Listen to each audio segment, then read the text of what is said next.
Aquí estamos, listo. Y recuerden que tenemos que saber ahora cómo llevamos lo que acabamos de conocer, cómo llevamos la sangre a todos los tejidos. Porque una cosa que no se le olvide nunca, donde hay un capilar sanguíneo, hay una fibra nerviosa. Nos dedicamos varias clases a estudiar lo que son las fibras nerviosas, ¿no es cierto?, que llegan a todas las células del organismo. Ahora nos vamos a llevar también varias horas, ahora y la próxima semana, para ver cómo se organiza el sistema circulatorio para llevar este líquido, ¿no es cierto?, este tejido líquido a todas las partes del organismo, ¿no? Y eso es lo que se llama el sistema circulatorio. Ahora, el sistema circulatorio nació como una necesidad evolutiva, ¿no? Inicialmente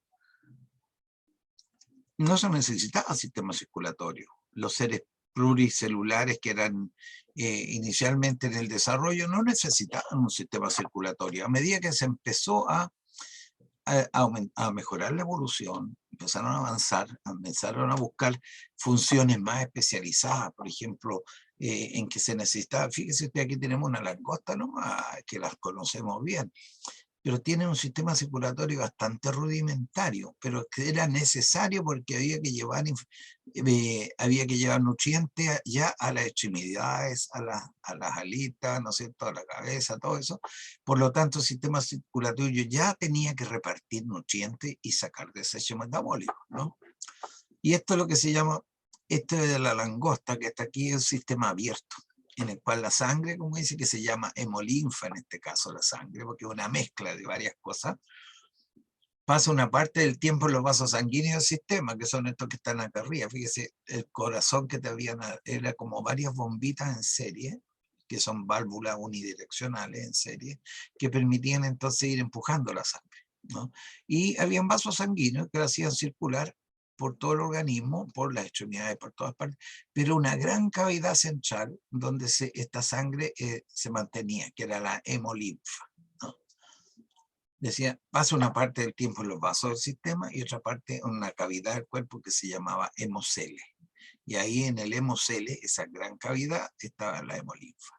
¿Cómo se organizó después el sistema? Porque le permitía, obviamente, rudimentariamente, obtener lo que necesitan, que es obtener nutrientes y obtener gases necesarios para el metabolismo, ¿no?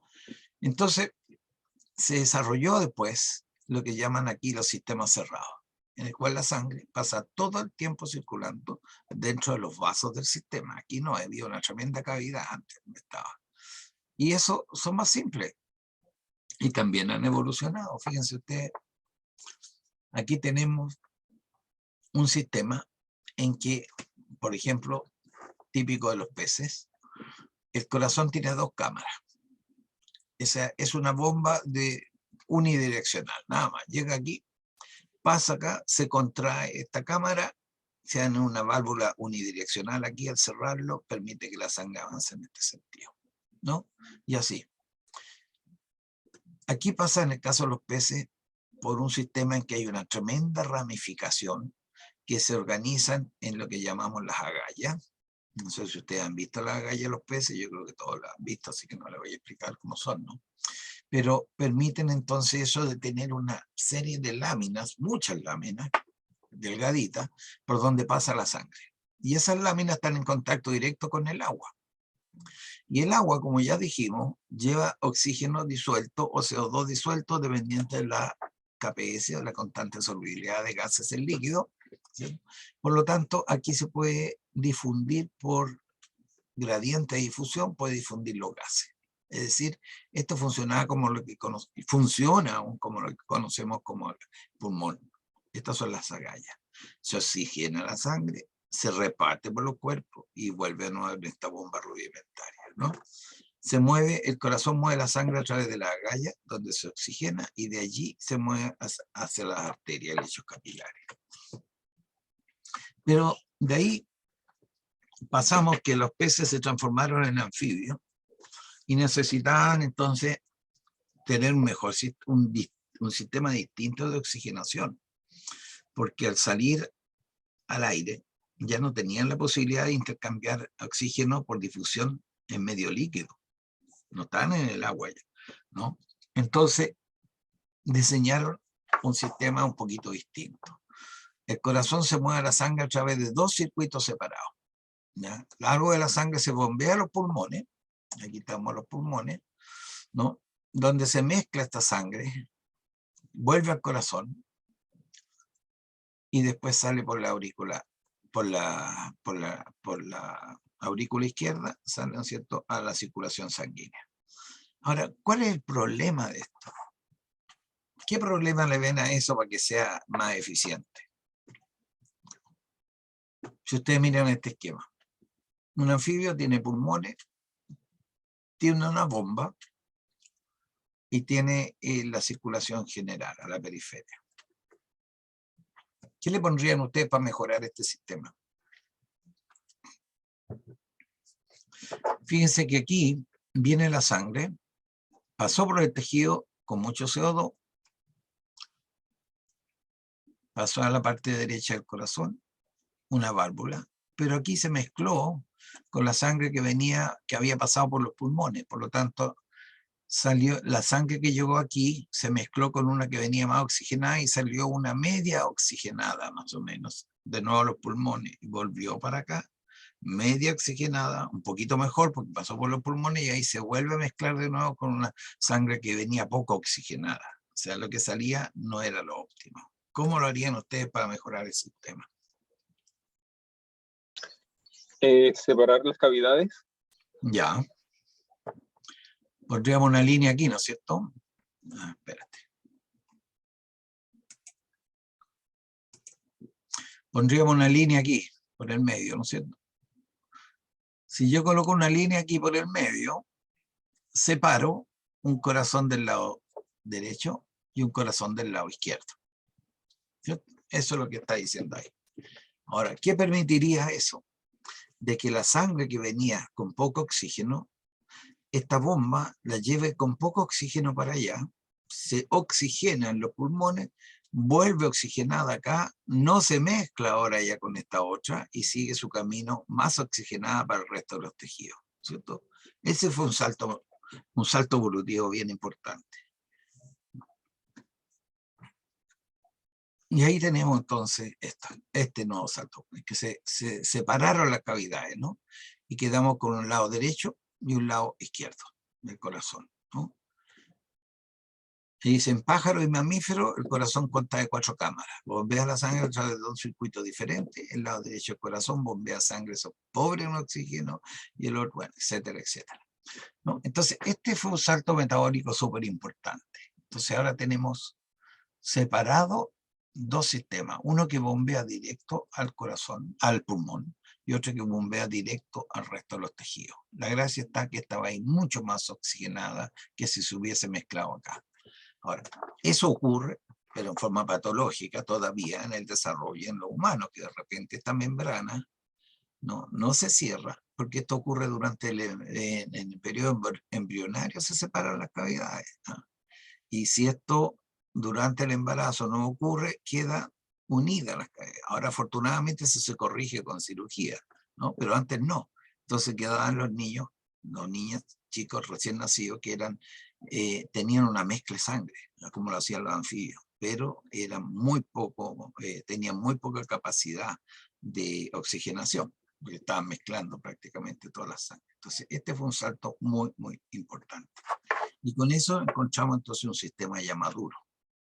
Y ahí podemos decir, ¿sabes? Ahora vamos a estudiar el sistema circulatorio, ¿no? Y el sistema circulatorio lo vamos a dividir en 2. Con este esquema que tenemos aquí, nos damos cuenta que podemos dividirlo en 2. Un sistema de transporte de sangre, que es todo lo que está acá, y un sistema de bomba. Hay una bomba que la hace circular y el otro la mueve durante todo el organismo. O sea, hay un sistema de tubos, que está aquí, y hay un sistema de bomba, ¿no? Aquí tenemos un esquema. Este es muy bueno, esta referencia que está aquí, ¿eh? Tiene fotos muy preciosas y fácil de entender.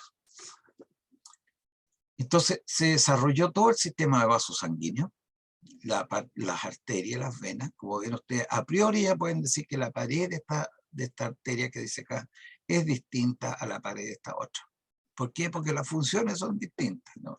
Esa es evolución también.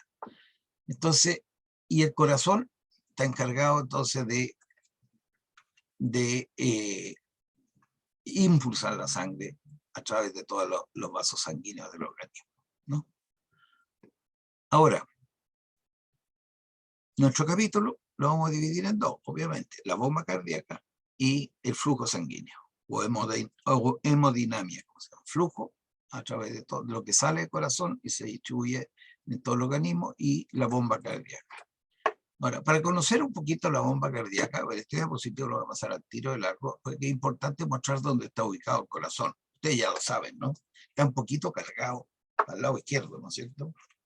Y eso se ve aquí en cualquier dibujo, está un poquito cargado, si aquí está la columna vertebral, ¿no es cierto? Si lo ven de arriba, se ve un poquito más allá al lado izquierdo. El pulmón izquierdo es más chiquitito que el pulmón grande, porque no tiene, el derecho porque no tiene tanta capacidad, se le quita el corazón un pedazo, y se ubica en la zona aquí media. Como todos los órganos, tiene una tremenda membrana que los protege, porque especialmente un órgano móvil que va a tener mucho roce, necesita una excelente membrana que la vamos a llamar pericardio, que va a proteger el corazón, y aquí hay un líquido entre medio que lo protege, ¿no? Porque está siempre contrayéndose, si no, no cumple su función. Y está ubicado entre dos órganos que son muy blandos. Los pulmones son extremadamente blandos, por lo tanto, esta dotación también no es al azar, porque si esto hubiera estado entre el hígado, el estómago, que se mueven a cada rato, no iban a tener la misma ubicación de seguridad para trabajar acá, ¿no? Entonces está el corazón separado de los pulmones y de la cavidad torácica por el pericardio, y está ahí aislado entre medio, ¿no?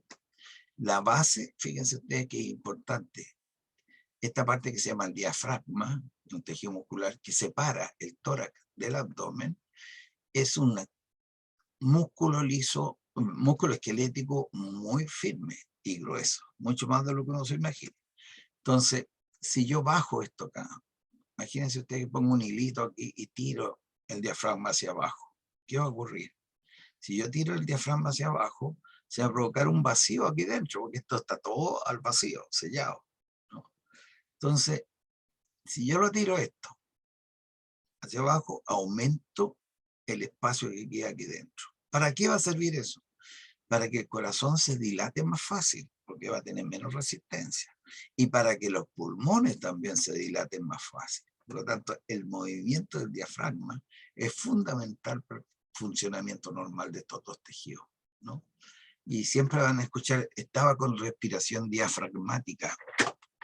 ¿Han escuchado ese término, no? ¿Alguno de ustedes? Sí, profe. ¿Sí? ¿Y en qué caso?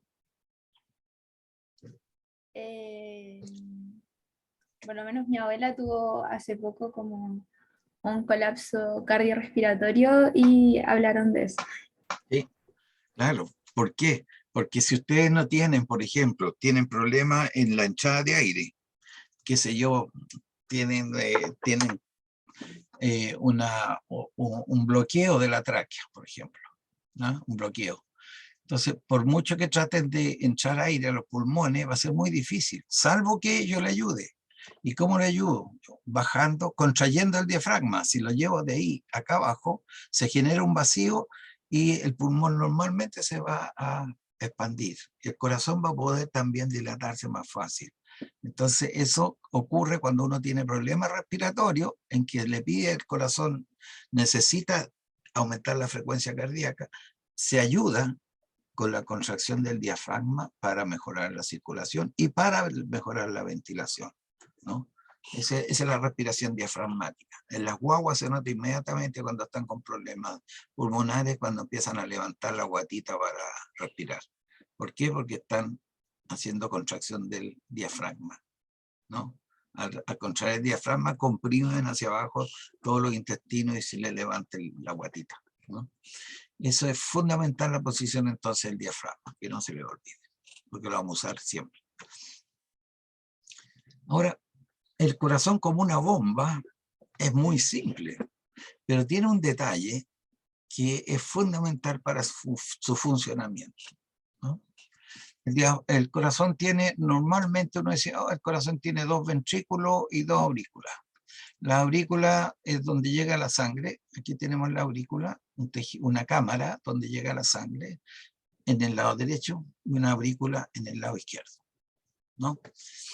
Ahora, esas están pegadas con la parte de abajo, que es ventrículo, y el ventrículo también tiene un ventrículo derecho y un ventrículo izquierdo, y están comunicados con las aurículas. Si ustedes superponen esto con esto otro, y aquí hay un anillito ahí entre medio, si lo superponen, encajan justo, los 4 hoyitos, eso, encajan ahí y encajan acá también, los 4 hoyitos. Entonces, cuando se forma el corazón, aquí, en esta parte que está señalada al medio, se forma un esqueleto fibroso, que dice ahí, ¿no? Y ahí se pega esta parte y se pega esta otra. O sea, la parte superior, la auricular y la ventricular quedan pegados. Y tienen entre medio este esqueleto fibroso, están los hoyitos por donde pasa la sangre. Y ahí tenemos listo. ¿Por qué es importante eso? Por 2 razones. Primero, porque ahí se fijan las válvulas. Por ejemplo, aquí dice válvula derecha, aurículo ventricular. Válvula derecha, aurículo ventricular. Aquí en este hoyo está esa válvula y ahí está el esqueleto fibroso donde se pegan los tejidos que van hacia abajo. Va como un conito hacia abajo. Por lo tanto, la sangre puede pasar de la aurícula al ventrículo por este conito, pero si se quisiera retroceder la sangre, como es más angosto abajo, esto va, la presión de la sangre va a empujar esto y la va a tapar, ¿no? O sea, son válvulas unidireccionales. Válvula aórtica, válvula pulmonar, que serían esas dos, y válvula aurículo-ventricular izquierda. La mismo estilo, ¿eh? Las dos son direccionales, estas también son direccionales, fíjense, válvulas pulmonares y aórticas, también son direccionales y permiten que la sangre vaya avanzando en sentido correcto. Si yo contraigo la aurícula, debieran bajar la sangre hacia donde hay menos resistencia. Si yo contraigo el ventrículo, debiera subir la sangre del ventrículo, salir de ella, donde haya menos resistencia. Y no hay menos resistencia. ¿Dónde está la mayor resistencia? Aquí o acá. Como está hacia abajo, si yo contraigo, se cierra, se impide que se devuelva la sangre. Y permite entonces que vaya avanzando ahora la sangre por donde encuentra menos resistencia, que en este caso son las válvulas auriculoventriculares, perdón, la válvula pulmonar que va a ir hacia los pulmones, ¿no? Después se devuelve, llega al ventrículo izquierdo, ahí está, también baja y no se puede devolver, y después se devuelve por la aorta. ¿Dónde está la válvula aórtica? Aquí está pegada. Sale por la aorta al resto del organismo. Así funciona. Ahora, si esto fuera una masa solamente de músculo completa, cuando yo contraiga la parte superior, se me va a contraer la parte inferior. Y si funcionara así, no hay bomba. No funciona como bomba. Yo necesito que primero el estímulo se ocurra aquí, baje la sangre y después se contraiga esta otra. ¿Y cómo logro ese retardo? Significa que hay una zona donde aquí no hay comunicación de estímulo. Y este esqueleto fibroso no es conductor. Es como si le pusiera un plástico aquí entre medio, ¿no? Si le pongo un plástico aquí entre medio, la corriente que viaje aquí no va a pasar para abajo, por lo tanto no va a poder estimular inmediatamente la contracción del ventrículo. Y eso lo evita esto. Ahora, ¿cómo pasa entonces la corriente para el otro lado? Porque se tiene que contraer. Vamos a ver inmediatamente que hay un sistema conductor que atraviesa, los cablecitos son capaces de atravesar hacia el ventrículo. O sea, está muy bien diseñado. Aquí está, ¿no? La sangre ingresa al corazón por la vena cava, superior o inferior.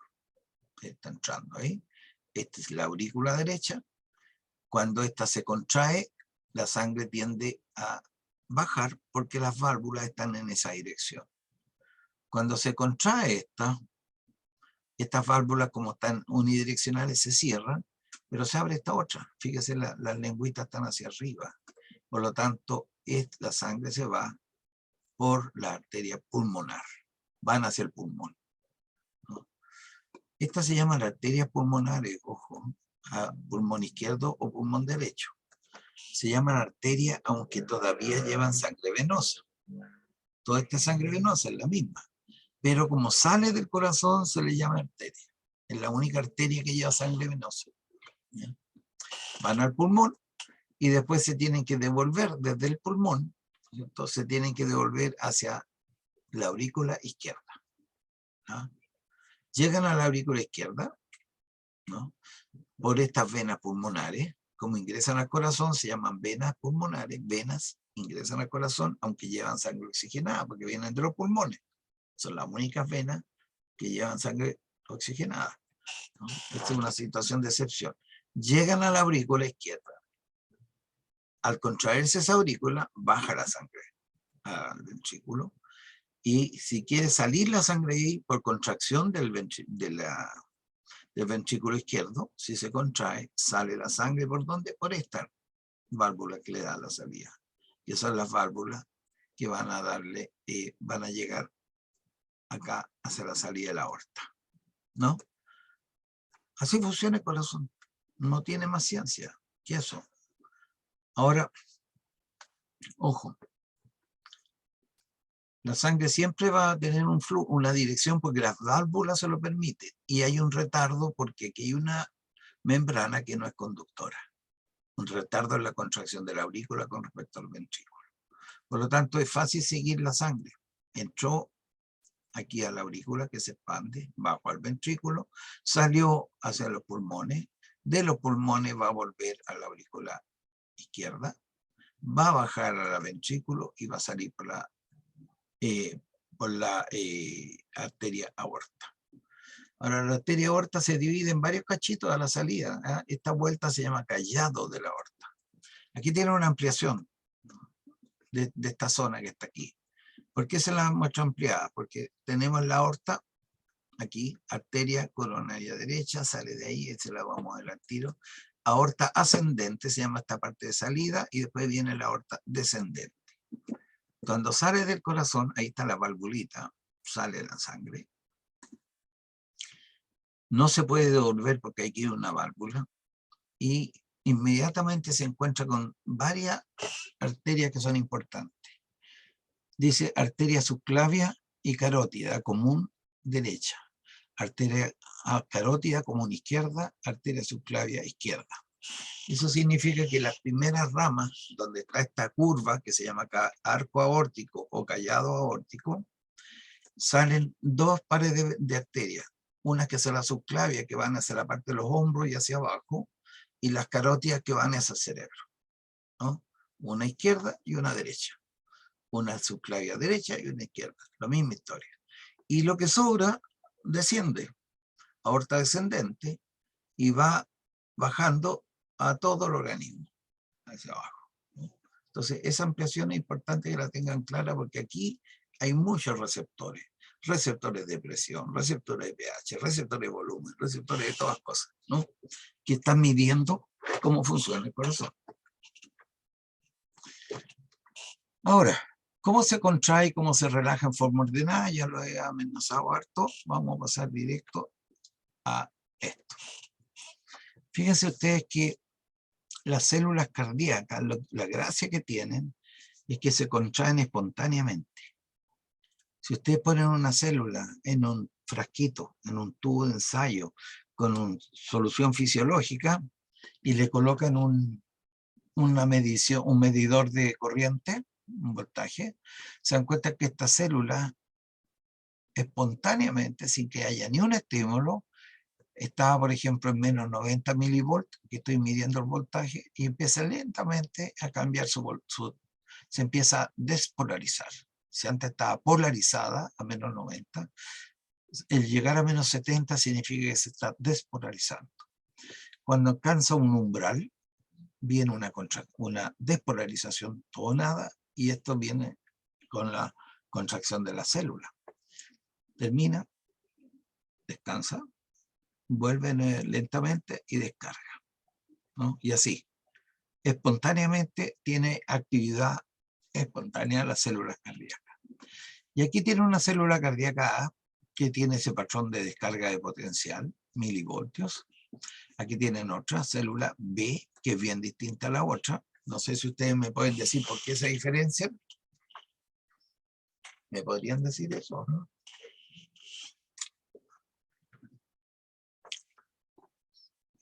¿Por la frecuencia? ¿La qué?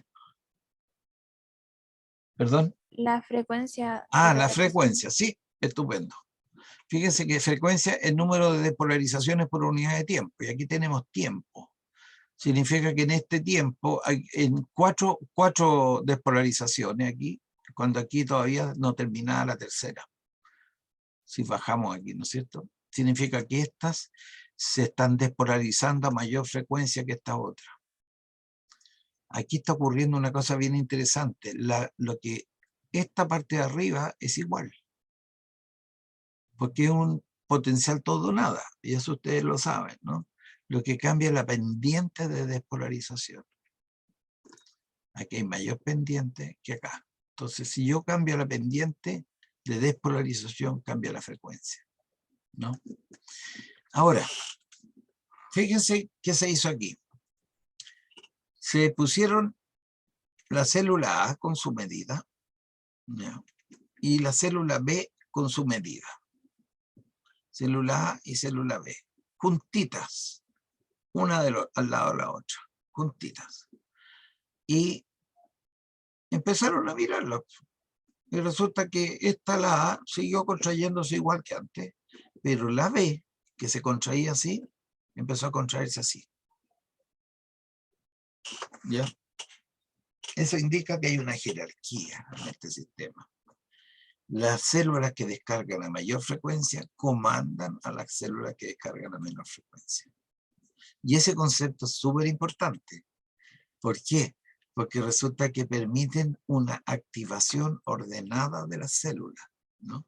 La célula de mayor actividad comanda la descarga de todas las células en su entorno. Y es por eso entonces que existe lo que se llama el marcapaso. La célula que descarga a mayor frecuencia es la célula que marca el paso para todas las otras, ¿no? Porque son distintas. Son distintas. Ahora, ¿cuán distintas son? Fíjense ustedes, hay unas células nerviosas que están aquí, que están en el nodo seno-auricular, es decir, en la parte de la aurícula derecha, donde llegan las venas, en la pared, ahí están estas células. Y estas células que dicen nodo seno-auricular son estas. Yo le pongo un electrodo, funcionan lo más bien, se depolarizan tal como ustedes la vieron, en forma espontánea, solita, ¿no? Tienen su pendiente de despolarización. Y resulta que si yo mido, ¿no? Y en una célula muscular ahora del músculo cardíaco, veo que cada vez que se despolariza esta célula, hay una contracción del músculo. Cada vez que contracción del músculo. Y sigue el mismo patrón, ¿no? Entonces yo diría, acordándome de la jerarquía, ¿quién está mandando aquí? Lo más probable es que sea esto. ¿Será solamente esa o será esta otra que está acá? Porque cada contracción del músculo significa que se está contrayendo el corazón completo. Vamos a ver. Mira, eso, así se transmite la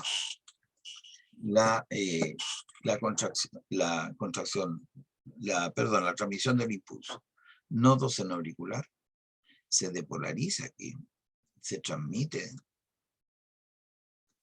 por toda la aurícula, se transmite la despolarización, significa que está mandando a todas estas células, y aquí se encuentra con esta otra célula, que es el nodo aurículo-ventricular, que está entre la aurícula y el ventrículo.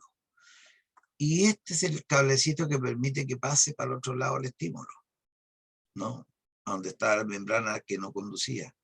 Se despolariza esta célula y transmite la despolarización al ventrículo. Fíjese que va bajando por aquí y después se va por las paredes.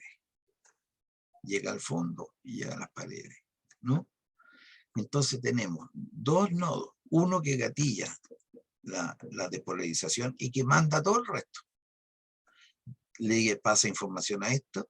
En esa información, en el traspaso de información, se produce el enlentecimiento de la temporal de la contracción del músculo, porque se demora y que hay una transmisión sináptica, ¿no?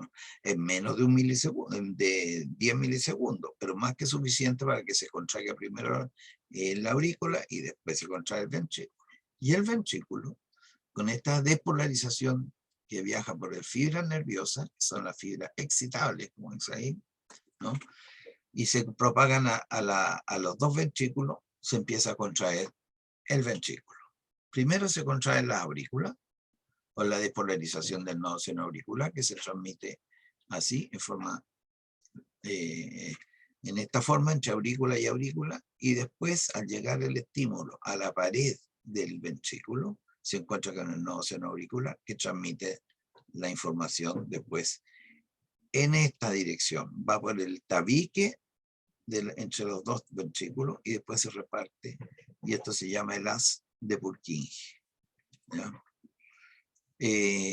Aquí se ve bien, esto se ve súper bien, yo lo probé, háganle clic y van a ver que es súper fácil ver cómo se están contrayendo.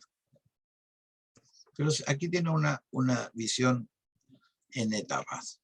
Nodo senoauricular transmite la despolarización a aurícula, las dos aurículas, fíjense, llegó la estimulación al aurículo ventricular, transmite ahora por el tabique interventricular, transmite el estímulo, fíjense, y después desde el fondo del estómago empieza a transmitir hacia arriba. Y ahí viene la temporalidad que permite entonces que funcione como una bomba. O sea, hay dos cosas, la temporalidad en que viajan los estímulos y la orientación de las válvulas. Esas dos cosas permiten que se transmita el estímulo y el corazón funcione como una bomba, ¿no? Y eso significa que hay un sístole y un diástole, un ciclo cardíaco, un gasto cardíaco, y tenemos que conocer cómo funciona ahora el corazón con esas consideraciones anatómicas que hemos visto hasta ahora, ¿no? Sístole y diástole. ¿Qué es lo que es sístole y diástole? ¿No? Aquí tienen para elegir ciclos cardíacos, ¿eh? Porque lo que más uno encuentra en internet, y son buenos todos sus videos, son esas cosas. ¿Alguien entiende lo que es un diástole y lo que es un sístole? ¿O es primera vez que lo escuchan?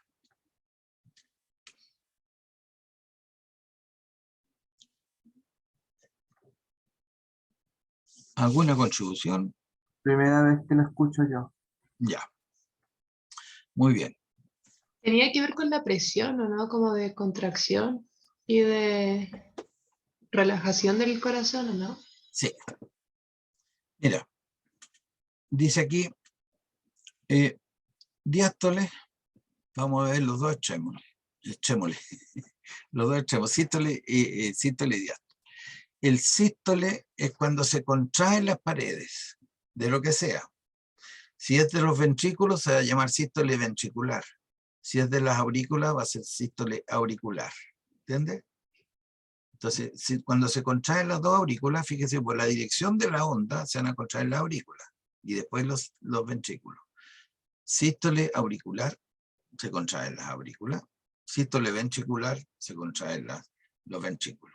Diástole significa relajación. ¿Ya? Relajación. O sea, después que se contrae esto del sístole ventricular, ¿no? Significa que la sangre sale, obviamente, porque estoy estrujándolo, y después se tiene que relajar. ¿Ya? Ambas cámaras, dice, se relajan, ambos ventrículos y aurículas. Si esto se relaja, así, se va a ocurrir como una especie de vacío ahí dentro. Pero la sangre no se devuelve. ¿Por qué? Porque aquí hay una válvula y aquí hay otra válvula. Una válvula que impide que de la aorta hacia acá se devuelva la sangre, o impide que de los pulmones hacia acá regrese la sangre. Entonces esto se relaja, baja la presión aquí intraventricular, y la sangre que está llegando a las aurículas entonces va a poder bajar un gradiente de presión. Aquí hay una baja presión comparada con la de la aurícula, entonces va a bajar la sangre. Va a bajar la sangre de aquí para acá, se va a llenar, ¿cierto? Y los ventrículos están llenos y comienza y cuando ocurre la contracción de la aurícula, se llenan los ventrículos. Una vez que los ventrículos están llenos, ¿no? Que sería el paso de diástole hasta el término del diástole, hay que expulsar la sangre. Y ahí comienza el sístole ventricular, ¿no? Sístole ventricular. Y ahí viene esto. Y ahí sale la sangre. Ahora, ¿se entiende el concepto? ¿Se ha medido alguien el pulso, donde sea? En el cuello, en la mano, en la punta del dedo, donde sea. ¿Alguien de ustedes se ha medido el pulso? ¿Nadie? ¿Han sentido de repente palpitaciones así? ¿Tampoco? Sí, Ya. o sea, Es normal, se escucha, es cosa de poner atención, y lo mismo si uno pone el pulgar aquí aquí el pulgar, ahí va a sentir cuando van golpecitos de sangre, ¿no? ¿A qué creen ustedes que corresponde cada uno de esos golpecitos?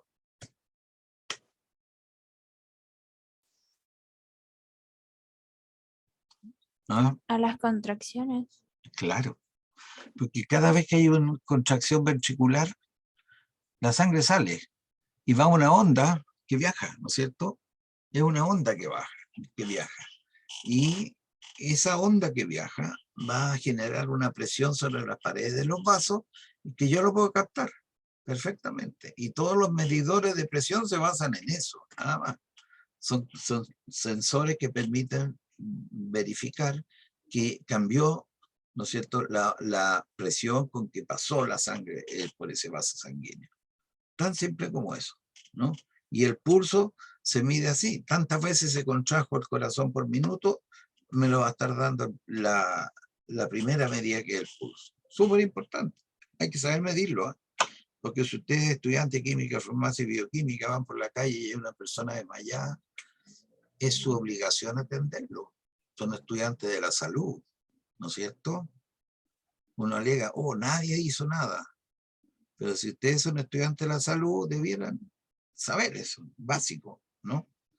Y lo básico es súper simple de aprender, por algo básico. Medir el pulso es lo más importante.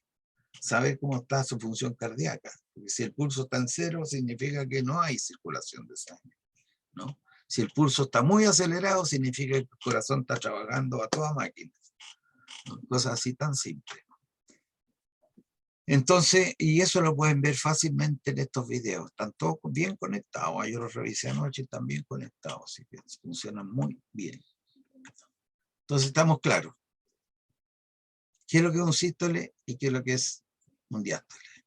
Miguel, ¿alguien dijo algo? Sí, ¿Sí? profesor, que hay dos preguntas en el chat. Ya. César pregunta qué ocurre con los animales que tienen más de un corazón. Ya. Y Jezabel pregunta, entonces si se contrae el diafragma, se expande el corazón y los pulmones, como pregunta. Ya. Bueno, no sé, no puedo responder a la primera en realidad. Los que tienen más de un corazón funcionan en serie, casi todos, los que yo conozco.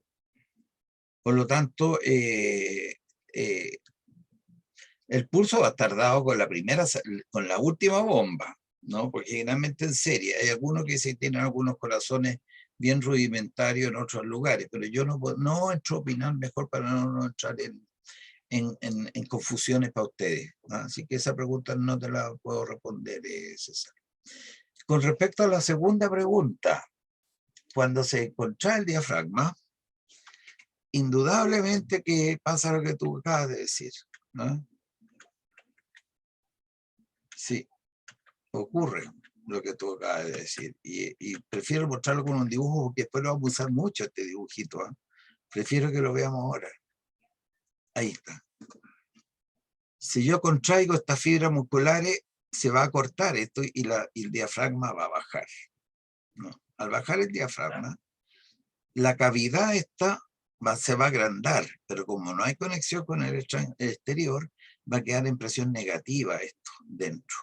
Y al quedar en presión negativa, los pulmones que tienen conexión con con el exterior, es con el extranjero, iba a decir, con el exterior, van a permitir que el oxígeno entre ahí y se puedan dilatar. El corazón, como también está en presión negativa, se va a dilatar más fácil. ¿No? Se va a dilatar, su diástole le va a permitir capturar más sangre, y si su contracción está bien, va a aumentar el gasto cardíaco, va a aumentar la cantidad de sangre que va a poder eliminar después. O sea, son dos cosas que van a ocurrir y que son súper importantes para el organismo en realidad. ¿Ah? No sé si era eso lo que tú querías preguntar o no. No estoy equivocado. Son dos cosas que ocurren. Ya. Y para terminar la clase de hoy, fíjense, vamos a ver cómo sabemos que el corazón es automático. Las células se contraen solitas, pero siempre van a tener control simpático y parasimpático o de otro tipo. ¿Cómo es el control cardíaco? Aquí está la aurícula, y aquí hay un término que ustedes ya lo hemos visto en la clase de hoy, que es el nodo seno auricular. Ahí. Y resulta que ese nodo seno auricular tiene una inervación simpática, es decir, hay noradrenalina, y una inervación parasimpática, que una es acetilcolina y una es positiva y la otra es negativa. Significa que una estimula al nodo seno auricular y otra inhibe al nodo seno auricular. Por lo tanto, si un corazón se estaba contrayendo a una frecuencia normal de 70 veces por minuto, si yo estimulo los nervios que inhiben al marcapaso, va a bajar la frecuencia, ¿cierto? Va a empezar a descargar más lenta. Ahora, si yo tengo el corazón normal a frecuencia de 70 por minuto y yo estimulo ahora los nervios simpáticos, va a aumentar la frecuencia del corazón a 120 por minuto, ¿no? Es decir, tenemos un control sobre lo automático y un control externo por vía simpática y parasimpática. La simpática estimulante y la parasimpática inhibe, ¿no? ¿Qué es lo que se muestra acá? Ahora, si yo, por ejemplo, elimino esto, supongan que se eliminó esto, los nervios simpáticos, por ejemplo, con un agonista, con un antagonista beta adrenérgico. Y no quiero pasar a la farmacología para que no me reten los profesores de farmacología, ¿no? Pero es que está el modelo listo. Si tiene un nervio simpático aquí y ustedes bloquean al nervio simpático con un fármaco que bloquee los receptores, es como si yo hubiera cortado este nervio.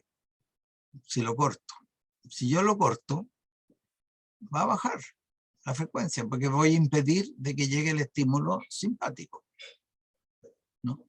Cuando yo bloqueo de igual forma el parasimpático, impido que llegue los reguladores. Por lo tanto, no voy a tener un estímulo en sentido contrario y voy a aumentar la frecuencia cardíaca de forma espontánea. O sea, estos están siempre en equilibrio. Eso es lo importante, están siempre en equilibrio, ¿no? Si yo saco uno, predomina el otro, ¿no? Si saco este, predomina este. Si saco este, predomina el otro, ya sea para abajo o para arriba. Rodrigo, tenías una pregunta. Profe, Sí, ¿se escucha? sí, sí. La bradicardia sinusoidal se provoca porque no se comunican bien estos nervios. Perdón, ¿la qué? ¿La qué? La bradicardia sinusoidal. Ya. ¿Sucede porque no se comunican bien estos nervios? ¿O que hay uno que predomina más? No solamente eso. O sea, hay múltiples formas. Lo único que lo que te dice bradicardia sinusal, así se llama bradicardia sinusal, que hay una caída en la frecuencia cardíaca porque se está bloqueando el nodo seno auricular. ¿Ya? Ahora, la forma fácil de bloquearla podría ser con un fármaco que bloquee el aceleramiento. Esto. Y ahí hay una bradicardia. ¿Entiendes? Si yo corto los nervios. Si ingiero una droga, un fármaco que me bloquee los nervios simpáticos, voy a tener una bradicardia sinusal, ¿no? Si yo tomo un fármaco o corto estos nervios, lo bloqueo, voy a tener un predominio simpático, por lo tanto voy a tener una, no es bradicardia, ¿cómo lo llaman lo contrario de bradicardia? Aumento de la frecuencia cardíaca. La taquicardia. Taquicardia, eso me alegra, ayúdenme. Tengo una taquicardia de origen sinusal, ¿entiendes? Es así. También pueden haber fármacos que actúen sobre los canales de calcio, sobre otras cosas. Hay otros fármacos que tienen efectos indirectos sobre esto, ¿eh? También, antidepresivos, algunas cosas también. Entonces, hay varias formas, pero lo concreto es que yo puedo modificar la frecuencia cardíaca desde aquí. Lo más peor de todo este escenario existiría si yo tuviera un infarto cardíaco. Un infarto cardíaco es porque la sangre de la vía coronaria que está irrigando esta zona se bloqueó porque hubo un tapón en las venas coronarias y esto quedó sin oxígeno, por lo tanto al quedar sin oxígeno se mueren estas células. Se murió el marcapaso. Ya, eso sería por un infarto cardíaco y se muere el marcapaso, el corazón queda detenido, pero después como este sistema es tan seguro, vuelve a funcionar. Pero vuelve a funcionar bajo el comando de la otra célula, la célula del otro marcapaso, que es el aurículo ventricular. ¿Ya? ¿Qué característica tiene ese? Es de que la frecuencia cardíaca de esa célula es menor. Por lo tanto, si antes ese paciente estaba en 70, va a quedar en 50. Para siempre. ¿No? Va a quedar con otra frecuencia, pero va a estar vivo. Pero va a tener mucho cuidado porque no va a tener capacidad de respuesta cuando necesite mayores frecuencias, ¿no? Así que eso es lo que ocurre aquí. Pero lo importante es esto. Esta pendiente, ya lo vimos, que cambia la frecuencia. A menor pendiente, menor frecuencia. A mayor pendiente, mayor frecuencia. Resumen de esto, porque ya estamos pasando los 2 minutos. La frecuencia cardíaca, que está magnificada ahí, aumenta cuando aumenta la actividad de los nervios simpáticos. Aumenta cuando disminuye los parasimpáticos. Y aumenta cuando aumenta la epinefrina plasmática. ¿De dónde viene la epinefrina plasmática? De la glándula suprarrenal. Entonces, cuando la glándula suprarrenal secreta epinefrina, aumenta la frecuencia cardíaca. Por eso que la glándula suprarrenal funciona en el estrés agudo, no cuando hay que salir arrancando. Porque necesito más sangre, aumenta la frecuencia cardíaca. Hasta aquí llegamos hoy día. Vamos a seguir en la próxima semana, ¿no? Pero ahora vamos a estar pasando una cantidad de materia más o menos así como la que pasamos hoy día, de aquí hasta el término del curso, ¿eh? Porque si no, las horas que nos dan por programa, los comités de carrera no dan abasto, ¿no? Así que, pero por eso le ponemos también mucho material anexo simple, que no les complique la cabeza, ¿ya? Y los seminarios, sáquenle jugo. ¿Sí? El curso, como les dije en un comienzo, está hecho para que ustedes asistan a clase, participen, asistan al seminario y participen. Si ustedes lo hacen bien, tienen aprobado el curso. Y nosotros quedamos contentos porque van a haber cumplido con los objetivos de enseñanza. Eso. Muy bien, pues si no hay preguntas, nos despedimos hasta... Profe, ¿la Sí. clase de hoy día entraría en el control de seminario de esta semana? Y del seminario ya me respondí, el seminario 3 y el 4 es el que entra en el seminario esta semana. Ah, ya. Le voy a Muchas subir. gracias. Sí, así que es fácil. Ok. ¿No hay más preguntas? Nos despedimos. Profe, yo tengo una, Gisela. lo siento. Era sobre los estilos de respiración, que si el diafragmático se utilizaba en momentos como relajados y el más pulmonar, por decirlo de alguna forma, se usaba en momentos de estrés. No, mira,